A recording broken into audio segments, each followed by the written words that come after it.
மக்களே வணக்கம், நான் உங்கள் டிஜே ஜெயந்தி என் வினயா. இன்றைக்கி எங்கள் வீட்டில் என்ன மெனுன்னா பிரியாணி தான்.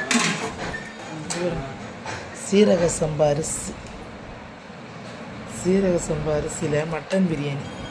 மட்டன் எங்கே இருக்குது? அது வெட்டும் போதே குட்டி குட்டியாக வெட்டி கொடுத்துருக்குறாங்க கடையில். பெருசாக வேணும்னு சொல்லாமல் பெருசாக வெட்டுங்கன்னு சொல்லாமல் போயிட்டேன். சீரக சம்பா அரிசியில் மட்டன் பிரியாணி இதான். ஆனால் முதல் தடவை செஞ்சுருக்கிறேன். சீரக சம்பா அரிசி செஞ்சதில்லை. அப்புறம் என்னென்னா அவிச்ச முட்டை, ப்ளைன் ஆனியன், ரைத்தா. இன்றைக்கி எங்கள் வீட்டு மெனு இதுதான், சிம்பிளாக, வேறு எதுவும் இல்லை. வாங்க சாப்பிடலாம் எல்லோரும் சேர்ந்து.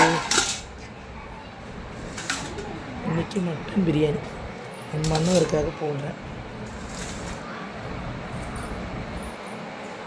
சீரக சம்பா அரிசி சாப்பிட்டு டேஸ்ட்டாக இருக்குன்னு சொல்கிறேன். வாங்க.